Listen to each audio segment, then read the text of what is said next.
Welcome to Module 4, Ethical and Legal Issues in the Clinical Laboratory.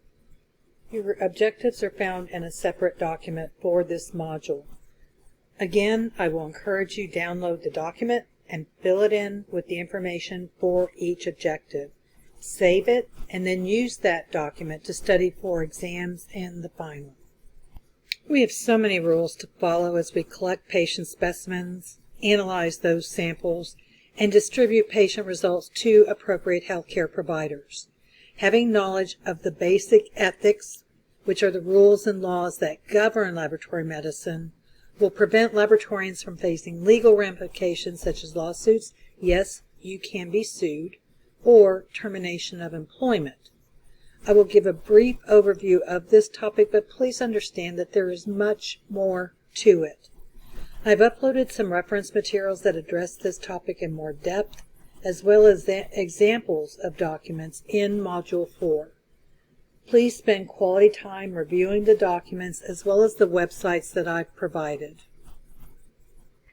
A very simple definition of ethics is a set of principles of right and wrong conduct. Decisions about diagnosis, prognosis, and treatment are frequently based on the results and interpretations of laboratory tests. Irreversible harm to the patient may occur if the test results are inaccurate due to improper performance. A code of ethics is a set of official standards of conduct that the members of a group are expected to uphold. Most professions will have a code of ethics, which outlines how professionals are to approach ethical problems. The ethical principles are based on the organization's core values and the standards to which the professional is held. The American Society for Clinical Laboratory Science has established a code of ethics which set forth the principles and standards by which medical laboratory professionals and students admitted to professional education programs practice their profession. These include duty to the patient, duty to colleagues, and duty to society. As part of the requirements for this module, you are to visit the ASCLS website, which has the Code of Ethics listed in more detail. I want you to review them very carefully. On the site listed above at the bottom of the page is the Pledge to the Profession. During the course of your medical laboratory technician training, you will be taught how to implement this into your professional behaviors. No matter what healthcare professional you visit nowadays, you will be required to sign off that you have read and understand their Health Insurance Portability and Accountability Act policy. This is known as HIPAA. HIPAA is the U.S. law designed to provide privacy standards to protect patients' medical records and other health information provided to health plans, doctors, hospitals, and other healthcare providers. Prior to HIPAA, there was no generally accepted set of security standards or general requirements for protecting a patient's protected health information, PHI. Under U.S. law, PHI is any information about the health status, provision of health care, or payment for health care that is created or collected by a covered entity and can be linked to a specific individual. Every healthcare provider must now provide their patients with the detailed information about how your medical records will be used and who will have access to them. I would strongly encourage you to visit the government's website, HIPAA, for more detailed information. Confidentiality in the laboratory is a huge issue. We used to be able to discard unused patient labels into regular trash. I myself would use these labels to apply to fake samples for my student laboratories. That way I didn't have to make up a name, a medical records number, the date of birth, blah, blah, blah. But not anymore. Health care providers must now discard them into trash bins, which are shredded. Any paper that has patients' health information on it must be shredded. So this could be extra copies of a patient record that was printed out, copies of laboratory results. We now pay a ton of money to have these companies, I wish I'd bought stock, to shred all of our PHI. This is so very important. You cannot discuss patient results with anyone who does not have a need to know. Individuals with a need to know include any healthcare provider who needs those laboratory results to diagnose or treat an individual. Back in the old days, I could look up in the computer the results of a hospital, of hospitalized friends or family members, even though I was not the one who ran the test, and I had no need to know these results. It was kind of nice because, you want to see how your family member's doing who's in the hospital, but if you look up any of their results, then that will probably get you instantly fired. You must log into the computer to enter or look up results, and your activity is tracked.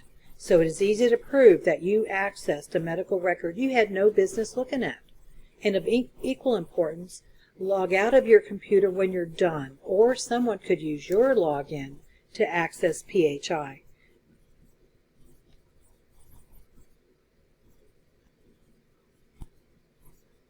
When you receive a telephone call asking for patient results, you must follow the policies and procedures at your facility to make sure the individual on the other end of that phone line truly has a need to know. Patients or family members, they're sneaky squirrels. They may call in and pretend to be their healthcare provider so they can get results of laboratory testing earlier. Also, you must take great care when discussing a patient outside of the laboratory. It's amazing how people think that their conversations cannot be overheard in an elevator, cafeteria, in the halls, etc. I overheard a conversation in the cafeteria that to this day fills me with shock. Many individuals from the labor and delivery department were eating lunch together in the cafeteria. One staff member was telling a story in a very loud voice as to how one patient's doctor had not arrived yet and the woman was on the verge of giving birth. They stated that they went out in the hall and grabbed a doctor. The doctor was delivering the baby when the patient's doctor arrived. The dilemma was which doctor's name should go on the birth certificate. Yes, this was a bit of an amusing story, but if I were a patient in that cafeteria or a visitor, I would tell everyone I knew not to go there to deliver your baby. They're just going to pull someone in off the streets to deliver your child. So again, be very careful, and I'm always aware of where a door opening. I think all of us have passed a doorway where the conversation just comes right out. So I always have my back to the door if I'm having a discussion about something that requires confidentiality. We have an ethical and moral obligation to practice our duties in an accurate, precise, timely, and responsible manner. I look at ethics being doing the right thing when no one is watching. You're going to be queen or king of your little world in the laboratory, and nobody's going to be looking over your shoulder to make sure that you're doing everything exactly as it should be. Sloppiness will not be tolerated in the performance of your duties, as this may cause inaccurate results being obtained with the potential harm to the patient. Remember, the doctor is relying on those results for diagnosis and treatment. You will learn that laboratory procedures must be followed exactly according to the manufacturer's instructions. Performing a laboratory procedure is similar to cooking. There are specific ingredients, utensils, temperatures, steps, etc., which must be used to create your culinary masterpiece. And of course, you want to look at the expiration date of your ingredients prior to using them. You make the recipe and decide there's too much of this, not enough of that, so you modify the recipe to meet your taste. Unlike cooking, in the laboratory, we absolutely cannot modify the recipe or the procedure. We must use in-date reagents and kits, a specific temperature for performing the procedure. Timing of the procedure is crucial. Failure to perform the procedure exactly as stated in the product insert or manufacturer's instructions will lead to erroneous results, which then leads to misdiagnosis or treatment of a patient. So this is another ethical case study. So ethical practice and confidentiality can go hand in hand. And I had a colleague who was running blood tests that were ordered by her doctor on a coworker. He thought it would be funny to run a drug screen on her as a joke. She was absolutely livid when he presented her with the results of the drug screen. She immediately notified her supervisor. My colleague was immediately terminated from his job. The joke cost him a friendship and a job. Some additional legal issues. In the laboratory, we must follow the applicable laws. You've learned about the Clinical Laboratory Improvement Act, CLIA, which mandates the qualifications that personnel must meet to perform laboratory testing. We will now discuss two important issues you will be involved in: advanced beneficiary notice and informed consent. Advanced beneficiary notice is also known as a waiver of liability, and this must be provided to patients to inform them that a service in the laboratory, it is blood test, may not be covered under Medicare or Medicaid, and the individual may be responsible for those costs. So this only applies to those individuals who are under Medicare or Medicaid. My mom went in for a blood test and was asked to fill out the ABN, and when she asked for clarification as to what does that mean, the ABN, she was told that she may be responsible for payment of the laboratory tests if they are not covered by Medicare. She said no. Without the ABN, she may have been sent a bill for a test she could not afford. When the ABN directive first came out, healthcare providers tried to fit as much information onto one page as possible. Many used fonts which were very small and difficult for elderly patients to read. I call it mice type because only a mouse could read them. The government had to mandate the size of font and other formatting which must be used. They even provided a template that can be adopted by the healthcare facility. I've provided a copy in the references of section of Module 4. And if you'd like to know more about ABN, there is actually a tutorial, and I provided the link. Whether a test will be covered by Medicare is dependent upon the International Statistical Classification of Diseases and Health-Related Problems. This is also known as the ICD code. The current version of the document is 10, so it is called the ICD-10 codes. This document lists all diagnosis codes that physicians are allowed to use and be reimbursed for. The diagnosis code will then list laboratory tests which, if ordered, will be covered under Medicare. And when they started this, they divided the country into 4 regions because costs for healthcare vary according to where you live. And then they did studies for all the different diagnoses. They studied 1,000 appendectomies. What was the cost for that stay in the hospital for an appendectomy, and what were the most common tests ordered, whether it was diagnostic labs or other types of tests. And so what they did with these codes, they established these diagnostic numbers, and then they listed all the criteria that would be covered under every single code. So yes, our government is playing doctor. I have an example on the next slide. So this is an example of an ICD-10 code, sepsis diagnostic criteria. And it's continued because there were other criteria, but I'm just interested in the laboratory results. So what it shows is all the tests that may be ordered and will be covered by Medicare. And unfortunately, your private insurance has also gotten on this bandwagon and pretty much uses this criteria to cover cost. So if a doctor orders any other test than that listed here, they need to find the diagnostic code that will cover it. So it's a huge problem sometimes for us in the laboratory, and because doctors may order tests that are not on the list. So having the proper code to cover the laboratory tests ordered is the physician's job.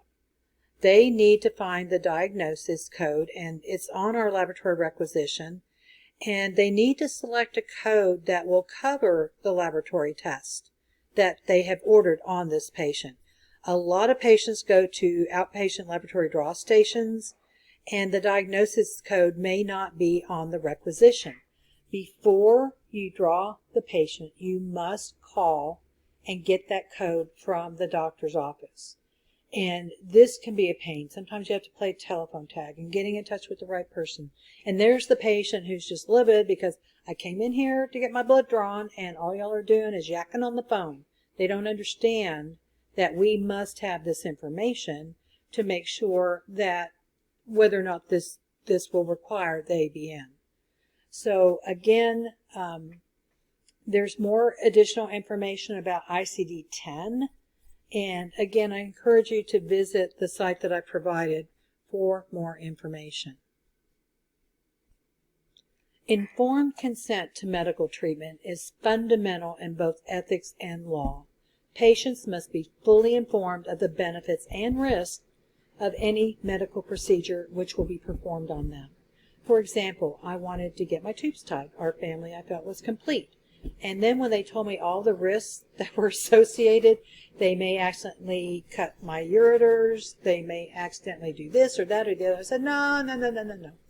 Well, after the next child came, I said, I don't care what the risks are, I'm going to go ahead and do this. I have enough children.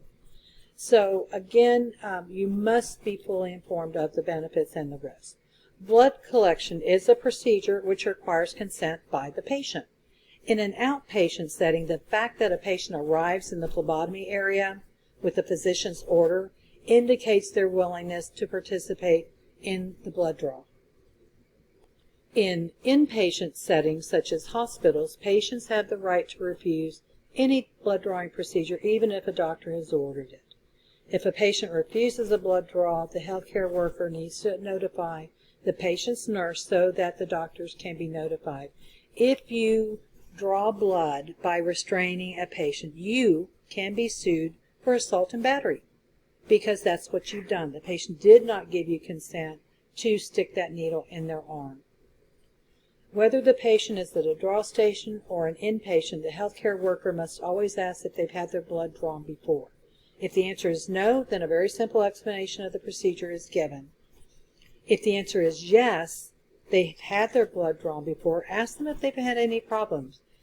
Do they bleed excessively after their blood is, for example, do they bleed excessively after their blood is drawn? Don't ask them if they faint because you may plant that seed. So this gives the patient an opportunity to say, oh yes, every time I get my blood drawn, I faint. And so we know right then and there that if they've ever fainted, they must be drawn laying down. In every outpatient draw station, they either have a reclining phlebotomy draw chair or they have a cot that they will bring in so the patient can lay down. Because if they fainted before, the likelihood of them fainting again, and if they're on a chair and if you can't catch them properly, they may fall and hurt themselves. So this is a huge liability issue. So again, if your patient has fainted, you have to draw them laying down. Follow the procedures at your facility. So some final notes. There's far more to this topic than I've presented. I'm hoping that this has piqued your curiosity and you will look for more information about many of the items that I presented.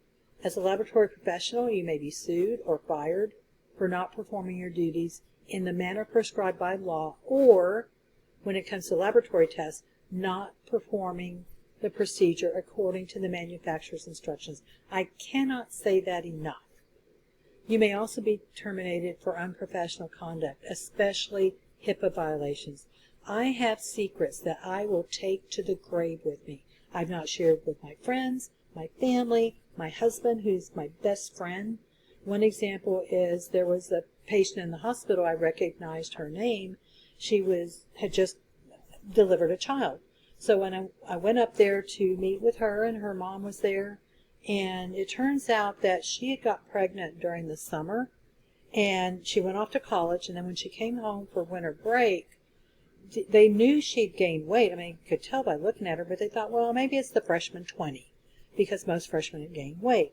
Well, she went into labor, and they took her to the hospital where she delivered this child. So nobody outside of her immediate family knew that she was pregnant. They immediately gave the child up for adoption. So this was part of my social circle, and there's nothing that I could say. Now, if they wanted to tell this story themselves, that was up to them. But for me, again, you will find out things, especially if you work in a hospital where your friends and family go, that you will not be able to share with anyone. Although we work behind the scenes, there may be times that you must interact with patients or other healthcare providers. As you go through the MLT program, the ethics and morals of performing necessary tests in ways which will not cause harm to your patients will be integrated into the course. And I say your patients. That tube of blood is your patient. That vial or container of urine is your patient. And you may get an HIV test ordered that is positive. There's just sexually transmitted disease diagnoses, because you will know that. You will be able to interpret these laboratory tests and know these things. But again, you are absolutely not allowed to share that. So again, there will be secrets that you will take to your grave with you. We have celebrities here in Austin that seek treatment and have their blood drawn. And no, you cannot go home and say you drew blood on Willie Nelson. You just can't do that. So there's a short video that is part of the requirements of this module that I want you to watch. Dr. Daly discusses patient confidentiality. It's only 2.5 minutes long, so please review that. And this is the end of the presentation for Module 4.